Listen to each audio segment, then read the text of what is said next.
Bismillahirrahmanirrahim. Assalamualaikum warahmatullahi wabarakatuh.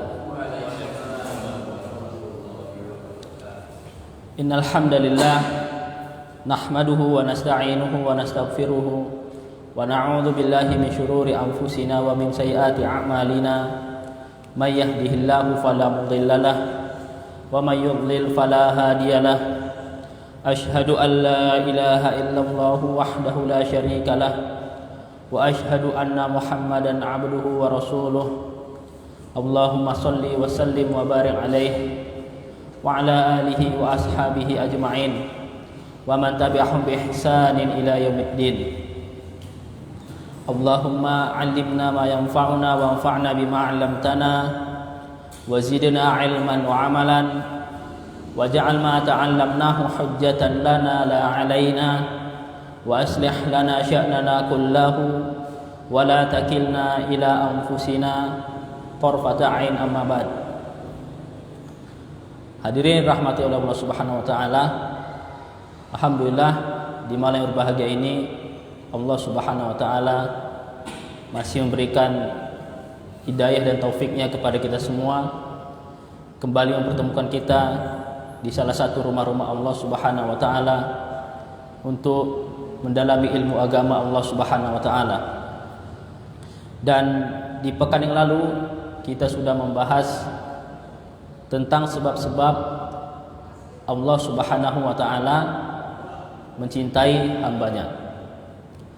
Dan pada malam ini insyaallah kita akan membahas sebab-sebab Allah Subhanahu wa taala berpaling dari hambanya. Dan ini adalah metode dakwah. Metode dakwah adalah at-targhib wa tarhib, yaitu menyampaikan motivasi dan juga menyampaikan ancaman. Dan Allah Subhanahu wa taala tatkala mengutus rasulnya tidak hanya sekedar menyampaikan kabar gembira, tapi juga memberikan ancaman, adanya surga dan neraka, adanya pahala dan dosa. Itu disampaikan semuanya agar seorang hamba tetap maksimal dalam melakukan amalan, dan seorang hamba harus tahu tentang kebaikan dan keburukan. Sebagaimana kata penyair, araftu syarron la li syarrin lakin litawaqqihi wa man la ya'rif fil khair wa man la ya'rif khaira minasyarri yaqa fihi. Aku mengetahui keburukan bukan untuk mengamalkan keburukan tersebut, tapi aku mengetahui keburukan untuk menjaga diriku dari keburukan tersebut. Barang siapa yang tidak bisa membedakan antara kebaikan dan keburukan, maka dia terjatuh ke dalam keburukan. Dan hari ini kita akan membahas tema yang berlawanan dengan pekan yang lalu, yaitu sebab-sebab Allah Subhanahu wa taala berpaling dari hambanya. Kalau Allah Subhanahu wa taala bisa mencintai hambanya, maka sebaliknya Allah Subhanahu wa taala bisa meninggalkan hambanya. Di antara sebab utama ini secara umum bahwasanya Allah Subhanahu wa taala akan meninggalkan hambanya adalah tatkala hamba tersebut menggantungkan hatinya kepada selain Allah Subhanahu wa taala. Ini secara umum. Secara umum Allah Subhanahu wa taala akan meninggalkan hambanya apabila hamba tersebut menggantungkan hatinya kepada selain Allah Subhanahu wa taala. Nabi sallallahu alaihi wasallam bersabda, "Man 'allaqa syai'an wukila ilaihi." Barang siapa yang menggantungkan hatinya kepada sesuatu, maka dia akan dibuat hatinya bergantung kepada sesuatu tersebut. Hadis yang baru kita sebutkan tadi berkaitan tentang jimat. Tentang apa? Tentang jimat. Man 'allaqa syai'an wukila ilaihi. Barang siapa yang menggantungkan hati kepada sesuatu, maka dia akan dibuat bertawakal kepada sesuatu tersebut. Hadis tersebut bercerita tentang jimat. Orang yang menggunakan jimat, dia menggantungkan hatinya kepada selain Allah Subhanahu wa taala. Lihatlah orang yang pakai jimat. Kalau dia pakai jimat, kemudian jimat itu menunjukkan sesuatu yang baik, dia akan beramal, dia akan melaksanakannya. Namun kalau jimat tersebut menunjukkan sesuatu yang buruk, dia tidak melaksanakannya. Kalau dulu di Arab jahiliyah dengan burung merpati, dengan apa? Burung merpati. Kalau burung merpati terbang ke kanan, mereka pergi bekerja. Kalau mereka lihat burung merpati terbang ke kiri, mereka tidak pergi bekerja. Itu di zaman jahiliyah dulu disebut dengan tiarah. Disebut dengan apa? Tiarah. Dan pakai jimat adalah menggantungkan hati kepada selain Allah Subhanahu wa taala, dan memakai jimat bisa menjadi syirik kecil dan juga menjadi syirik besar. Kapan memakai jimat menjadi syirik kecil? Tatkala dia memakai jimat dan dia yakini Allah Subhanahu wa taala yang memberikan manfaat dan menahan bahaya. Hanya saja dia meyakini jimat tersebut adalah sebab. Jimat tersebut adalah sebab yang menolak bahaya dan mendatangkan manfaat, tapi tetap dia yakini yang mendatangkan manfaat dan menolak bahaya adalah Allah Subhanahu wa taala. Dan syirik dan jimat menjadi syirik besar apabila diyakini yang memberi manfaat dan menolak bahaya adalah jimat tersebut. Jadi jimat bisa menjadi syirik kecil dan menjadi syirik besar. Kapan dia menjadi syirik besar? Tatkala diyakini jimat tersebutlah yang memberikan manfaat dan menolak bahaya. Itu secara umum bahwasanya Allah Subhanahu wa taala akan berpaling dari hambanya tatkala hamba tersebut menggantungkan hatinya kepada selain Allah Subhanahu wa taala. Hadirin rahmati Allah Subhanahu wa taala, kita akan menyebutkan 7 sebab. 7 sebab Allah Subhanahu wa taala akan berpaling dari hambanya. Yang tadi kita sudah sebutkan secara umum. Yang pertama, Allah Subhanahu wa taala akan berpaling dari hambanya adalah tatkala seorang hamba berbuat riya. Tatkala seorang hamba berbuat riya. Apa itu riya? Riya adalah melakukan amalan dengan tujuan mendapatkan pujian manusia. Riya adalah melakukan amalan dengan tujuan mendapatkan pujian atau sanjungan manusia. Dan riya ini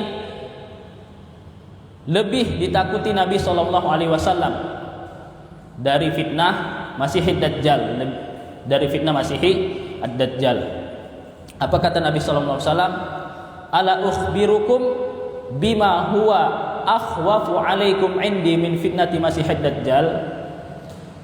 Maukah kukabarkan kepada kalian sesuatu yang lebih aku takuti daripada fitnah Masihid Dajjal? Rasulullah SAW, para sahabat menjawab, qalu bala ya Rasulullah. Para sahabat menjawab, tentu wahai Rasulullah. Kemudian Nabi mengatakan asyirku khafi, yaitu syirku khafi. Kemudian Nabi menjelaskan apa itu syirku khafi. An yusalliya an yaquma rajulun wa yusalli wa yuzayyinu salatahu lima yara nazaru rajulin ilaihi, yaitu seseorang yang berdiri melakukan sholat, kemudian dia memperindah sholatnya karena dia merasa dilihat oleh orang. Hadirin rahmati Allah Subhanahu wa taala, kenapa riya lebih Nabi takuti daripada fitnah Masihid Dajjal? Di antara ungkapan para ulama ketika menjelaskan di sini adalah karena fitnah Masihid Dajjal itu muncul di akhir zaman. Karena fitnah Masih Dajjal muncul di akhir zaman. Sementara riya bisa datang kapan saja, tidak mesti di akhir zaman. Itu yang pertama. Yang kedua, orang beriman tatkala bertemu dengan Dajjal, dia akan bisa membedakannya. Adapun orang beriman tatkala riya, maka dia bisa terjerumus ke dalamnya. Itu kenapa Nabi SAW lebih menakuti riya daripada fitnah Masihud Dajjal. Kemudian Nabi SAW juga bersabda dalam hadis lain, akhwafu ma akhafu alaikum asyirka al-asghar. Sungguh aku takuti atas kalian adalah syirik kecil. Wasuila anhu, kemudian Nabi ditanya tentangnya, kata Nabi lah ar-riya, yaitu apa? Ar-riya. Dan riya ini adalah termasuk syirik kecil. Syirik kecil namun dia dosa besar. Dinamakan syirik kecil karena dia tidak mengeluarkan pelakunya dari Islam. Hanya saja dia menggugurkan amalan tersebut. Ria akan menggugurkan amalan yang tercampur di dalamnya. Contoh, kalau ada orang sedekah, kemudian ada ria di situ, maka yang hangus hanya pahala sedekahnya saja, sementara pahala sholatnya, hajinya tidak hangus. Adapun syirik akbar itu semuanya hangus. Contohnya kalau ada orang menyembelih kepada selain Allah, bernazar kepada selain Allah, kemudian berdoa kepada orang yang sudah, meminta pertolongan kepada orang yang sudah mati, ya, itu akan hangus seluruh amalannya, sholatnya, zakatnya, hajinya, puasanya akan hangus. Adapun riya, dia hanya menggugurkan amalan yang tercampur dengan riya tersebut. Makanya dia dinamakan syirik kecil, syirik yang tidak mengeluarkan pelakunya dari Islam. Dan juga Nabi Shallallahu Alaihi Wasallam, Allah Subhanahu Wa Taala berfirman dalam hadis qudsi, Ana aghna syuraka aini syirki, man amila amalan asyraka fihi ma'iya ghairi taraktuhu wa syirkahu. Aku adalah zat yang tidak butuh kepada sesuatu. Allah Subhanahu Wa Taala Maha Kaya. Barang siapa yang melakukan suatu amalan, kemudian dia mempersekutukanku di amalan tersebut, maka aku tinggalkan dia dan sekutunya tersebut. Maka aku tinggalkan dia dan sekutunya tersebut. Itu di dunia. Dan di akhirat orang yang riya juga akan ditinggalkan oleh Allah Subhanahu Wa Taala kalau dia belum bertaubat darinya. Apa kata Allah Subhanahu Wa Taala dalam hadis qudsi tentang orang riya di akhirat? Idhabu ilal ladina kuntum turauna fid dunya hal tajiduna jazaan indahum syai'a. Kata Allah Subhanahu Wa Taala tentang orang riya dalam hadis qudsi terhadap orang riya di akhirat, pergilah kamu sana kepada orang yang kamu berbuat riya kepadanya di dunia, sewaktu engkau di dunia, apakah engkau mendapat balasan darinya? Jawabannya tidak. Jawabannya apa? Tidak. Kita tahu pada hari kiamat kita dikumpulkan dan sulit untuk mencari orang, yang dimana seorang ayah lari dari anaknya, ibu lari dari anaknya, saudara dari saudaranya yang lain juga lari dari saudaranya. Kemudian kita disuruh cari kepada orang yang berbuat riya kepadanya di dunia, maka itu sangat menyulitkan kita di akhirat.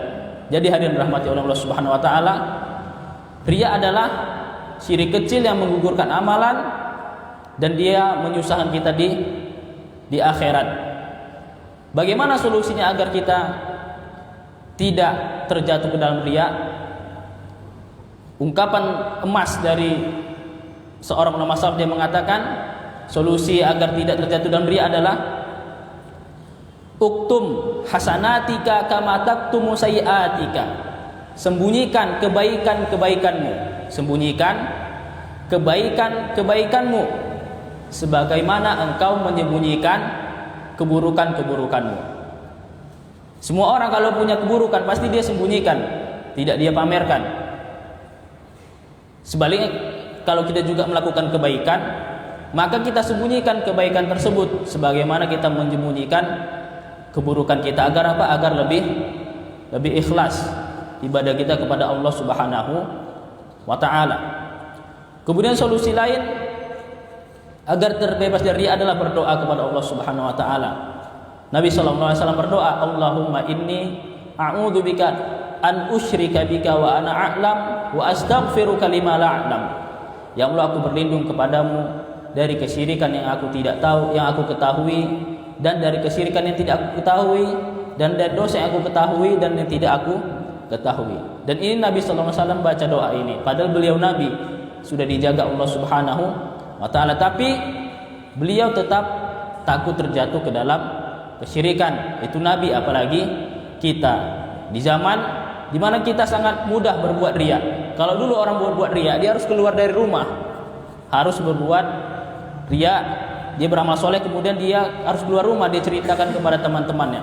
Adapun sekarang kalau kita berbuat riya di rumah pun bisa, sambil baca Quran selfie, sambil sedekah selfie, ya. Oke, taruhlah dia ikhlas, kita husnuzon, dia ikhlas. Akan tetapi minimal nilai ibadah dia berkurang.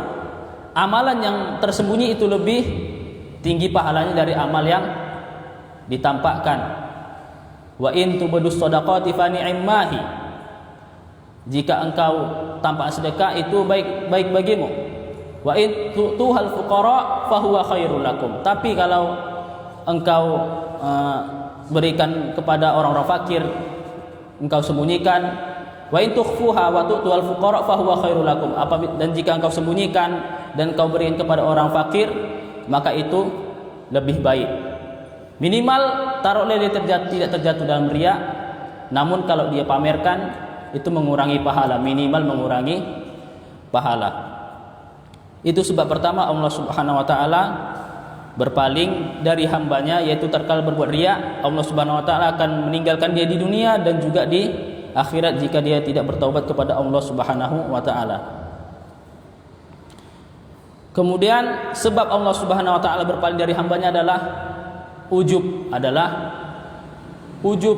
Apa itu ujub? Dia menyandarkan keberhasilan, kesuksesan berupa urusan agama maupun urusan dunia kepada dirinya. Dia melakukan sesuatu kemudian berhasil, kemudian sukses, dia nisbahkan itu kepada dirinya. Saya ranking 1 karena saya rajin belajar. Masjid ini ada ini karena usaha saya umpamanya. Dakwah ini tersebar karena saya membuka dakwahnya. Ini semua lafaz-lafaz ujub. Apa? Lafaz-lafaz ujub, ya, menyandarkan keberhasilan kepada dirinya. Tatkala kita berhasil melakukan sesuatu, hendaknya kita sandarkan itu kepada yang memberikan keberhasilan itu. Siapa yang memberikan keberhasilan itu? Allah Subhanahu wa taala. Sekeras apapun usaha kita, kalau Allah berkehendak tidak berhasil, maka tidak akan berhasil. Tapi sebaliknya, jika Allah Subhanahu wa taala berkehendak untuk berhasil, maka pasti akan berhasil. Nah, kemarin sudah kita baca ayatnya, tapi kita baca lagi. Tatkala Nabi Sulaiman alaihissalam didatangkan kepada beliau singgasana Ratu Bilqis. Singgasana Ratu Bilqis dengan sekejap. Tatkala didatangkan itu, Nabi Sulaiman tidak ujub, tidak mengatakan, "Oh, ini karena saya nabi, karena apa segala macam." Tidak. Nabi Sulaiman apa katanya? "Hada min fadli rabbi." Dalam surah An-Naml ayat 40, "Hada min fadli rabbi liyabluwani aashkuru am akfur." Ini semua adalah karunia dari Tuhanku, Allah Subhanahu wa taala, untuk mengujiku apakah aku menjadi hamba yang bersyukur atau menjadi orang yang kufur nikmat kepada Allah Subhanahu wa taala. Orang yang menyandarkan keberhasilan kepada dirinya, minimal dia terjatuh ke dalam kekufuran, kufur nikmat. Kufur apa? Kufur nikmat. Dia lupa kepada yang memberi, kepada pemberi nikmat tersebut, yaitu Allah Subhanahu wa ta'ala. Nabi Sulaiman alaihissalam tatkala mengucapkan itu, Allah Subhanahu wa ta'ala tidak berpaling dari Nabi Sulaiman. Karena dia apa? Karena dia menyandarkan keberhasilan yang tatkala didatangkan singgasana Ratu Bilqis, bahwa saya mendatangkan itu adalah Allah Subhanahu wa ta'ala. Berbeda dengan Qarun, tatkala dia diberi kelebihan berupa kekayaan harta, dia ujub dengan dirinya, tatkala dia didatangkan kelebihan nikmat berupa harta. Apa kata Qarun tatkala didatangkan kelebihan berupa harta? Qarun mengatakan dalam surah Al-Qasas ayat 78, "Innama utituhu ala ilmin indi." Sungguhnya aku diberi harta ini karena ilmu yang kumiliki. Karena apa? Ilmu yang kumiliki. Qarun ujub, bahwasanya dia menyangka harta yang dimiliki itu karena ilmu dia. Makanya hati-hati kalau kita sudah kaya raya, jangan kita sandarkan kekayaan itu kepada cemerlangnya ide kita, bagusnya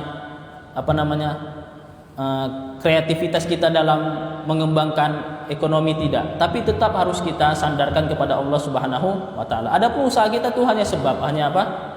Hanya sebab yang berkehendak hanya Allah Subhanahu wa taala. Dan banyak ujub ini menimpa orang-orang yang memiliki kelebihan. Ujub ini menimpa orang yang memiliki kelebihan. Kalau orang pelaku maksiat, dia banyak maksiat, tidak ada yang mau diujubkan dari dirinya. Tapi kalau ada orang punya hafalan, punya guru yang banyak, punya jamaah yang banyak, di situ setan akan menggodanya dengan pintu ujub. Lihat, kamu sekarang memiliki jamaah yang banyak, followersmu banyak, yang menonton videomu banyak, yang like videomu banyak, di situ akan terbuka pintu ujub. Kemudian dia pun menyandarkan, oh itu mereka karena mereka suka ngaji sama saya karena ceramah saya paten, retorikanya bagus.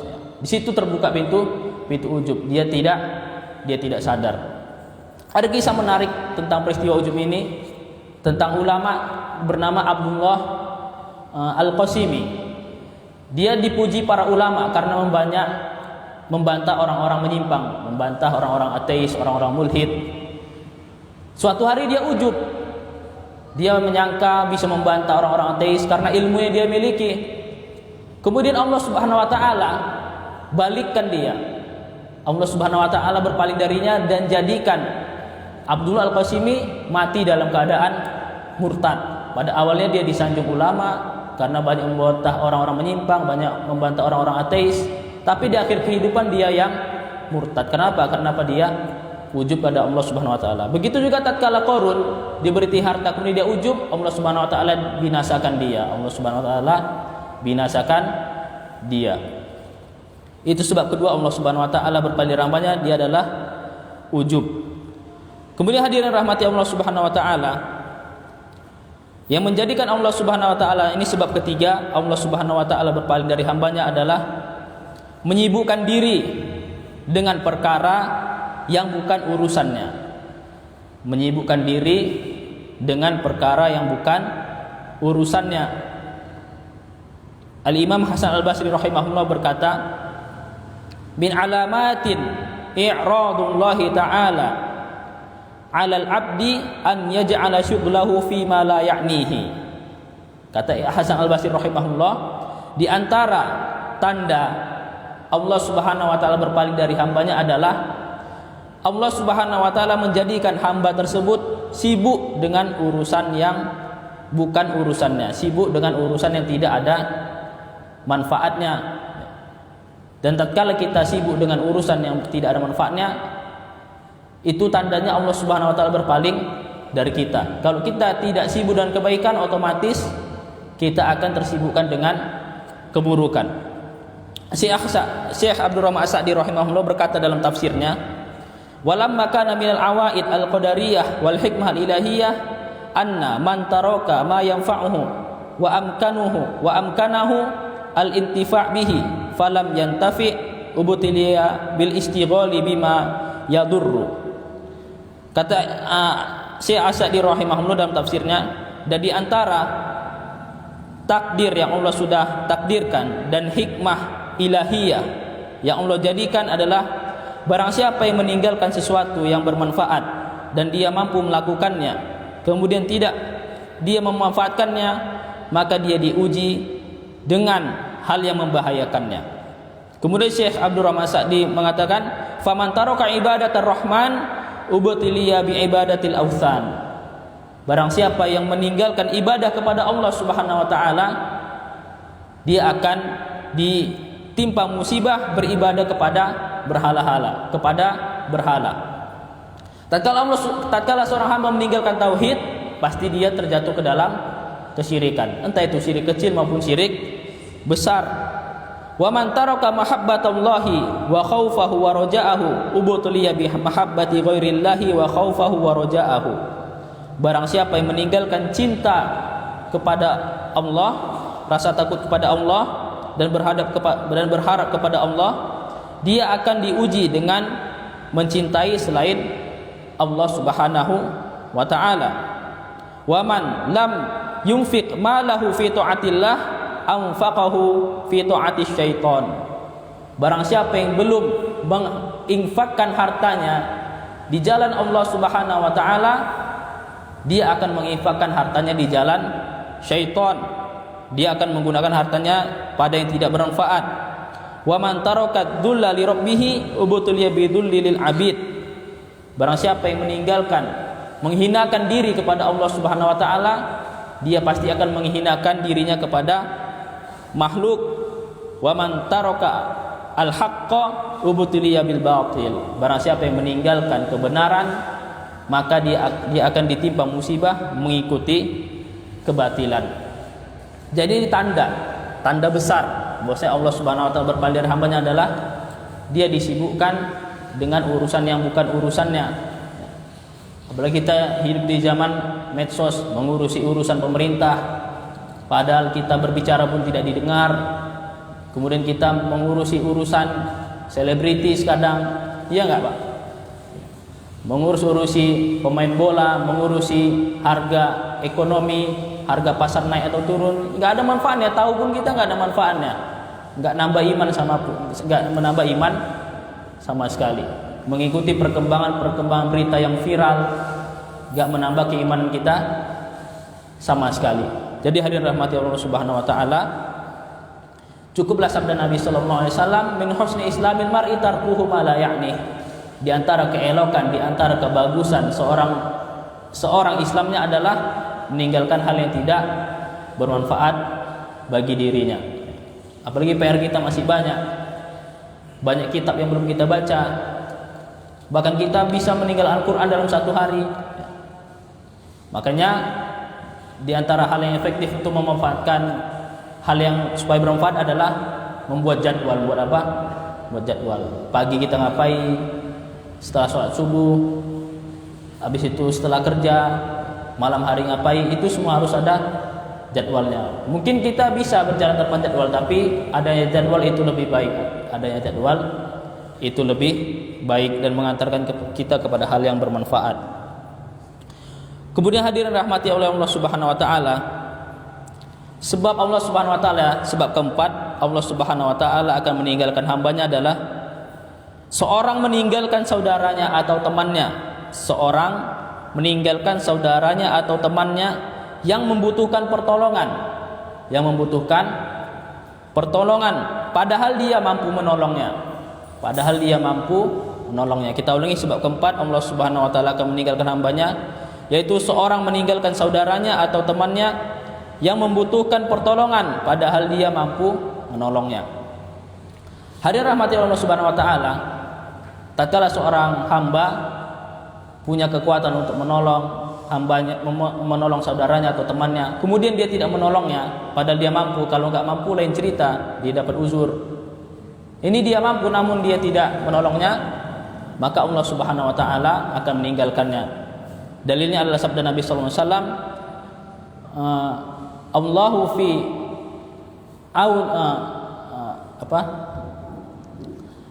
wallahu fi aunil abdi maka nal abdu fi auni akhihi. Allah Subhanahu Wa Taala menolong hambanya, akan menolong apa? Hambanya jika dia menolong saudaranya. Jika dia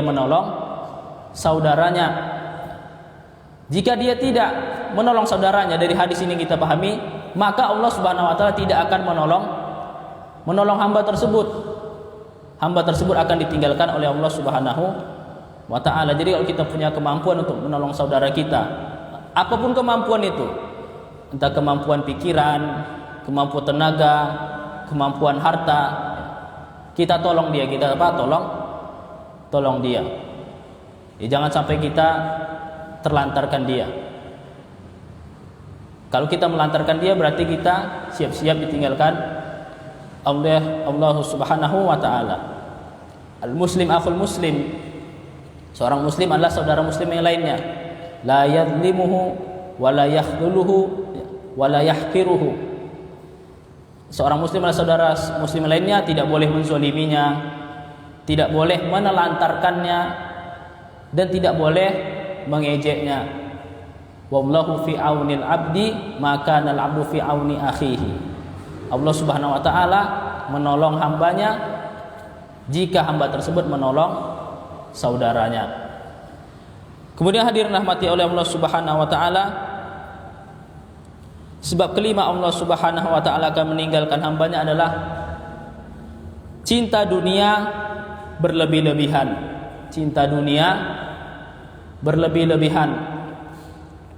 Tatkala seorang hamba menjadikan dunia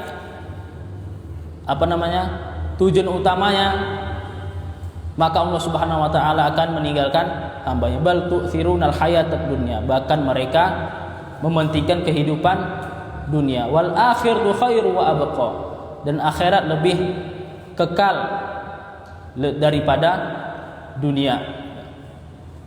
Cinta dunia berlebihan menyebabkan kita lalai dari mengingat Allah Subhanahu wa taala. Tatkala kita lalai dari mengingat Allah, maka Allah pun akan melalaikan kita. Dan dunia ini sifatnya menipu. Sifatnya apa? Menipu. Kita ditipu dengan dunia, dengan keindahannya, dengan kelezatan-kelezatan yang di dunia. Ya. Makanya dunia ini adalah terlaknat. Dunia ini apa? Terlaknat. Apa kata Nabi sallallahu alaihi wasallam? Innad dunya mal'unatun wa mal'unun ma fiha. Dunia ini terlaknat dan dilaknat apa yang ada di dalamnya. Illa dzikrullah wa man walah wa aliman wa muta'alliman, kecuali orang yang berzikir kepada Allah Subhanahu wa taala, kemudian orang yang loyal kepada Allah Subhanahu wa taala, kemudian orang yang berilmu dan orang yang belajar. Jadi dunia terlaknat kecuali pada 4 perkara ini. Zikir kepada Allah, kemudian berloyal kepada Allah Subhanahu wa taala, orang yang berilmu dan orang yang belajar. Selain dari ini mendapatkan laknat Allah Subhanahu wa taala. Kalau kita sampai cinta kepada dunia, maka kita mendapatkan laknat Allah Subhanahu wa taala. Dan makna laknat adalah mubaadah anir rahmah, dijauhkan dari rahmat Allah Subhanahu wa taala. Allah Subhanahu wa taala berpaling dari hambanya. Kemudian hadirin rahmati oleh Allah Subhanahu wa taala, sebab keenam Allah Subhanahu wa taala akan meninggalkan hambanya adalah banyak melakukan maksiat. Banyak melakukan maksiat. Kita semua tidak terlepas dari maksiat. Bedanya orang beriman yang imannya bagus dan orang yang beriman imannya kurang, dia tidak melakukan maksiat itu secara israr. Secara apa? Israr, terus menerus. Walam yusirru ala ma fa'alu wa hum ya'lamun. Mereka tidak israr, tidak terus menerus melakukan dosa, dan mereka mengetahui terhadap apa yang mereka buat. Ayat itu tatkala Allah Subhanahu wa taala menyebutkan sifat-sifat orang bertakwa. Setakwa apapun manusia pasti ada satu pintu dosa yang dia lakukan. Hanya saja bedanya hamba yang beriman, tatkala dia melakukan dosa, dia sadar dan kembali kepada Allah Subhanahu wa taala. Dan waktunya itu sangat jauh. Sangat apa? Sangat jauh, dan kalau dia melakukannya dia pun menyesal dan beristighfar kepada Allah Subhanahu wa taala. Apa kata Nabi sallallahu alaihi wasallam dari hadis Abu Hurairah? Innal abda idza akhta'a khati'atan nukitat fi qalbihi nuktatun sauda. Apabila seorang melakukan suatu dosa, maka akan diletakkan di hatinya satu noda hitam. Tatkala seorang hamba melakukan dosa, maka hatinya akan diletakkan satu noda hitam. Kemudian apa kata Nabi sallallahu alaihi wasallam? Fa idza huwa naza'a wastaghfara wa taba suqila qalbuhu.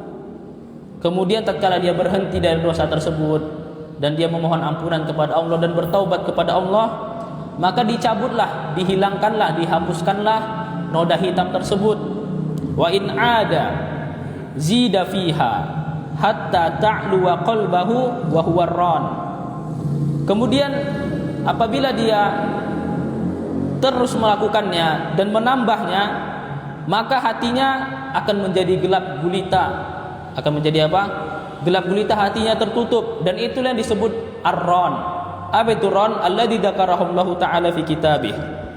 Yang Allah sebutkan dalam Al-Qur'an, kalla bal rana ala qulubihim ma kanu yaksibun. Sekali-kali tidak, bahkan hati mereka tertutup dari apa yang mereka buat. Jadi hadirin rahmati Allah Subhanahu wa taala, tatkala hati kita tertutup, maka kita tidak bisa lagi membedakan mana yang hak, mana yang batil, mana yang benar dan mana yang salah. Sehingga tatkala kita tidak lagi bisa membedakan mana baik mana buruk, kita tidak peduli lagi terhadap perintah dan larangan Allah Subhanahu wa taala. Kenapa? Allah sudah menutup hati kita. Allah Subhanahu wa taala mengunci mati hati kita, saking gelapnya. Tidak lagi bisa kita bedakan mana yang baik dan mana yang buruk. Yang baik dianggap buruk, yang buruk dianggap baik, itulah tanda Allah Subhanahu wa taala berpaling dari hambanya. Allah kunci hatinya, Allah gelapkan hatinya sampai dia tidak bisa membedakan mana yang baik dan yang buruk. Makanya kita dianjurkan untuk memperbanyak istighfar. Bahkan Nabi SAW beristighfar dalam satu riwayat 70 kali dan dalam satu riwayat 100 kali. Wallahi inni la atubu ilallahi wa astaghfiru ilaih fil yaumi sab'una marrah. Dalam riwayat lain mi'atu marrah. Atau kama qala Nabi sallallahu alaihi wasallam. Demi Allah tidaklah aku beristighfar di satu hari dan memohon ampunan, bertaubat kepada Allah dalam satu hari sebanyak 70 kali atau 100 kali. Itu Nabi. Siapa? Nabi yang sudah diampuni dosanya yang telah lalu dan yang akan datang. Apalagi kita. Istighfar, luangkan waktu untuk istighfar. Dan istighfar yang terbaik adalah di sepertiga malam terakhir. Wabil ashari hum yastaghfirun. Dan di waktu sahur mereka beristighfar kepada Allah Subhanahu wa taala. Sahur maknanya lah akhirul lail, apa? Akhir malam. Kalau nggak bisa di pagi hari, di sore hari, luangkan waktu untuk istighfar. Dan nggak sampai 10 menit atau 15 menit, sebentar apa? Sebentar. Kemudian yang terakhir, sebab terakhir Allah Subhanahu wa taala akan berpaling dari hambanya adalah tatkala seorang hamba mengetahui kebenaran, namun dia enggan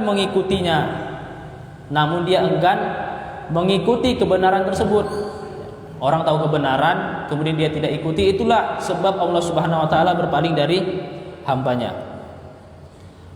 Dalilnya adalah hadis Abi Waqid Al-Laitsi, anna Rasulullah sallam bainama huwa jalisun fil masjid wan nasu ma'ahu. Dari Abi Waqid Al-Laitsi radhiyallahu an, bahwasanya Rasulullah sallallahu alaihi wasallam suatu hari berada di masjid, duduk di masjid menyampaikan ilmu. Ya, jadi Rasulullah sallallahu alaihi wasallam punya juga majelis ilmu. Wan nasu ma'ahu id aqbala nafaru salasah. Dan manusia bersama Nabi sallallahu alaihi wasallam, kemudian datang tiga orang ke majelis Nabi sallallahu alaihi wasallam. Fa aqbala ithnani ila Rasulillah sallallahu alaihi wasallam wa dhahaba wahidun. Tiga orang yang datang ke majelis Nabi tadi, dua orang masuk, duduk dan mendengarkan ceramah Nabi. Kemudian satu orang meninggalkan majelis Nabi sallallahu alaihi wasallam. Fa waqafa ala Rasulillah sallallahu alaihi wasallam. Fa amma ahaduhuma fara'a furjatan fil halqah fajalasa fiha. Dua orang tadi berdiri di majelis Nabi sallallahu alaihi wasallam. Kemudian satu orang melihat ada ruang untuk duduk di majelis Nabi, kemudian dia maju ke depan dan duduk di majelis tersebut. Fa ammal akhar fajalasa wa ammal akhar fajalasa khalfahum. Kemudian orang yang kedua tadi dia malu-malu untuk datang ke majelis Nabi, tapi dia tetap dengar majelis Nabi, tapi duduknya di belakang. Duduknya apa? Di belakang.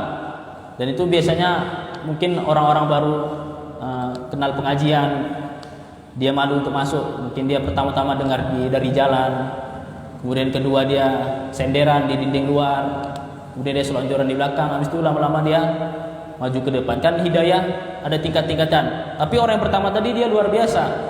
Dia lihat celah, kemudian dia maju ke depan. Adapun orang yang kedua dia malu-malu, dan itu tabiat manusia. Wa amma tsalits, adapun orang ketiga fa adbaro zahiban, kemudian orang yang ketiga dia enggan ke majelis Nabi. Duduk di luar enggak, masuk di dalam juga enggak. Dia pergi meninggalkan majelis ilmu yang disampaikan oleh Nabi sallallahu alaihi wasallam. Falamma faragha Rasulullah sallallahu alaihi wasallam qala, tatkala majelis ilmu sudah selesai disampaikan, Nabi sallallahu alaihi wasallam bersabda, "Ala ukhbirukum anin nafari thalathah?" Mau ku kabarkankah kepada kalian tentang tiga orang yang masuk ke majelis kita tadi? Ya, kan dua orang masuk ke majelis, satu dia memberanikan diri Dia tidak malu. Yang kedua, dia malu. Yang ketiga, tidak sama sekali hadir di majelis Nabi. Amma ahaduhum fa'awa ilallahi fa'awahullah. Adapun orang yang pertama tadi, dia bersegera menuju perlindungan Allah, maka Allah pun melindunginya. Wa ammal akhar fastahyallahu minhu. Adapun yang kedua, orang kedua tadi malu, Allah pun malu kepadanya. Wa ammal akhar, adapun yang ketiga, fa'aradallahu anhu. Orang yang ketiga tadi dia berpaling dari majelis Nabi, maka Allah juga berpaling dari orang yang ketiga tadi. Padahal orang yang ketiga tadi dia tahu itu majelis Nabi. Majelis Nabi pasti isinya kebaikan, isinya keberkahan, jauh dari ghibah, jauh dari namimah, jauh dari menjelek-jelekkan orang lain. Dia berpaling dari majelis Nabi padahal dia tahu itu Nabi. Wa ma yantiqu 'anil hawa in huwa illa wahyu yuha. Dan Nabi itu berbicara apa yang diwahyukan kepadanya, dia tidak berbicara dengan hawa nafsunya. Namun orang ketiga tadi berpaling dari kebenaran. Dia tahu Nabi itu benar, namun dia tidak mau mendengarkan wejangan Nabi. Dia tidak mau mendengarkan ilmu dari Nabi sallallahu alaihi wasallam. Demikian juga kita, kalau kita sudah tahu kebenaran, sudah tahu manhaj yang benar, akidah yang benar, jangan sampai kita goyang, jangan sampai kita berubah akidah karena arus masyarakat yang sangat berbeda dengan kita, atau teman-teman kerja yang banyak namun menyelisihi akidah dan manhaj yang benar. Kita berpaling dari manhaj dan akidah yang benar, pada saat itulah Allah Subhanahu wa taala berpaling dari kita. Tidak apa-apa manusia berpaling dari kita karena kita di atas kebenaran, daripada kita meninggalkan Allah dan mendapatkan cinta dan ridho manusia. Dan itulah ujian, dan itulah ujian orang-orang terdahulu, bahkan orang-orang sekarang. Betapa banyak Nabi SAW mengirim surat-surat kepada para raja dahulu. Ada yang masuk Islam, ada yang menentang, ada yang dia tidak masuk Islam tapi malu-malu Tapi malu-malu menolak, tapi tetap saja dia tidak masuk Islam. Dan ini biasanya orang tersebut tatkala dia meninggalkan kebenaran biasanya ditimpa dengan al-kibar, yaitu kesombongan. Di antara faktornya adalah kesombongan. Batarul haqqi wa ghamtun nas, dia menolak kebenaran dan melecehkan manusia. Tatkala seorang menolak kebenaran, pasti konsekuensinya pasti dia melecehkan manusia. Jadi hadirin rahmati Allah Subhanahu wa taala, kita sudah tahu kebenaran, peganglah erat-erat kebenaran tersebut sampai nyawa kita dicabut. Jangan sampai kita berbalik arah, jangan sampai kita berbalik arah. Dan yang menjadi penentu adalah akhir kehidupan kita, akhir kehidupan kita. Jangankan orang awam, selevel ulama pun kalau dia berilmu, memiliki ilmu yang bagus, maknanya benar, dia bisa berubah akidah dan manhaj. Sebagaimana tatkala Abu Bakar Umar tatkala mengirim seorang penghafal Quran, kalau nggak salah ke Mesir, kemana? Ke Mesir. Kemudian orang yang diutus tadi ini, dia hafal Quran, orang berilmu, menikah dengan seorang khawarij. Seorang apa? Khawarij yang hobi mengkafirkan kaum muslimin dan menghalalkan darah kaum muslimin dan membolehkan memberontak kepada pemerintah kaum muslimin, penguasa kaum muslimin. Kemudian dia pun menikah dengan wanita tersebut.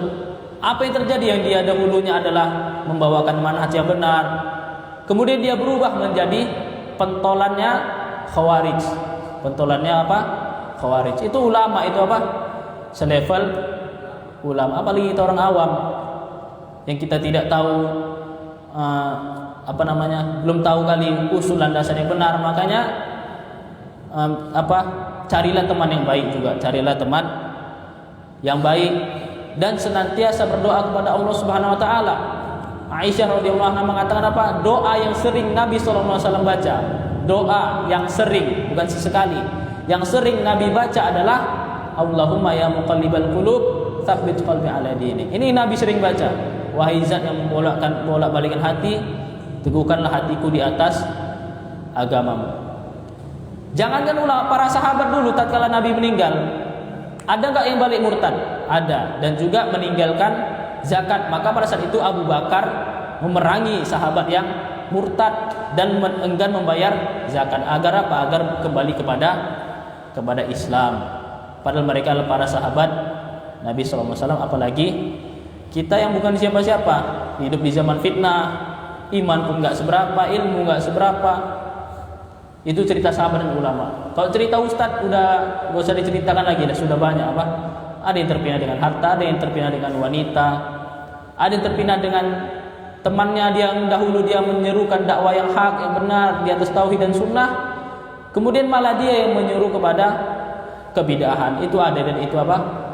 Ada. Semoga Allah Subhanahu wa taala meneguhkan hati kita di atas agama Allah Subhanahu wa taala. Inilah 7 sebab Allah Subhanahu wa taala meninggalkan hambanya.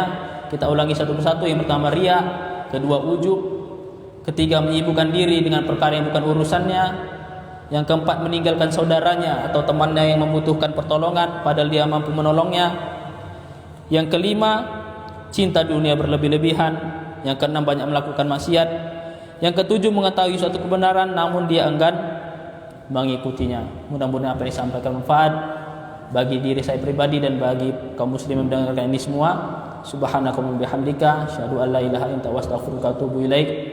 Wassalamualaikum warahmatullahi wabarakatuh.